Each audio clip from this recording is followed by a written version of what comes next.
माधोपुर घटनाक्रम में मृतक युवक के घर पहुंचे पूर्व मुख्यमंत्री रावत। 2 दिन पहले माधोपुर के तालाब में डूब जाने से युवक की संदिग्ध परिस्थितियों में हुई मृत्यु के बाद माहौल गर्मा गया था और ग्रामीणों और परिजनों ने पुलिस टीम पर युवक की हत्या का आरोप लगा जमकर हंगामा किया था।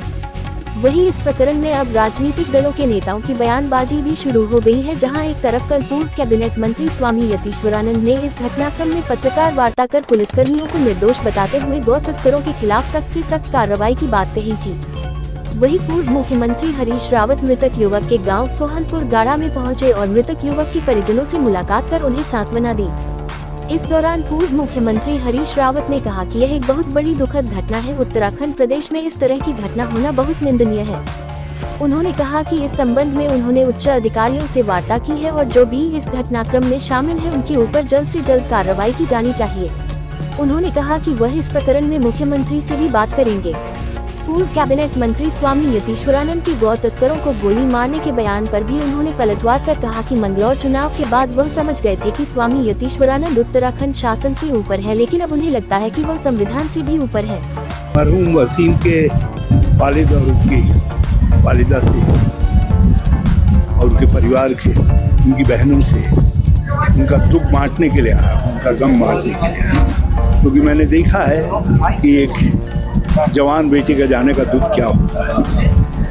और एक ही बेटा था 3 बहनों का, वो चला गया और सैकड़ों लोगों की नज़रों के सामने चला गया। पुलिस जिसके ऊपर लोगों को बचाने की जिम्मेदारी है उनके सामने चला गया, मरने दिया गया उसको, मार दिया गया, जो भी बात गई।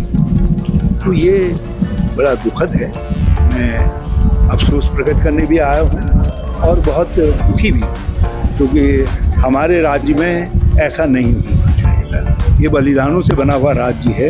इस राज्य में पुलिस इतनी निर्दयी नहीं होनी चाहिए कि एक जवान को मरने दे रहे हैं और वो डूब करके मर गया, चिल्लाता रह गया, और एक आदमी जो बचाना, गांव के लोग जाना भी चाहते थे, उनको खट्टा दिखा करके डरा करके दूर रखना है। ये सारी चीज़ें जो है और ये घटनाएं उनको बताई। तो उन्होंने कहा ही कि ऐसा है, मैं इस नज़रिए से इस सारे केस को देखता हूँ। हमने उनको अपनी समझ बता दी है केस के विषय में, जो समझ थी, और हम उम्मीद करते हैं कि राज्य के हित में, पुलिस के हित में भी है कि जिसका दोष है उसको दंडित किया जाए, चाहे वो कोई है। और हम इस पर सोचेंगे। अभी तो हम डीजीपी से और मुख्यमंत्री से बात करेंगे, उसके बाद सोचेंगे क्या हमको कहना है। मैं ये तो मान गया हूँ, विशेष तौर पर मंगलौर चुनाव के बाद मैं ये मान गया हूँ कि श्री स्वामी क्या है नाम, यतीश्वरानंद जी, वो उत्तराखंड शासन से ऊपर है।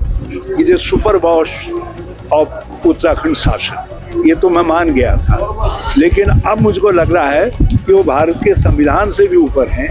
भारत का संविधान स्पष्ट तौर पर कहता है कि किसी को दंड देने का अधिकार नहीं है।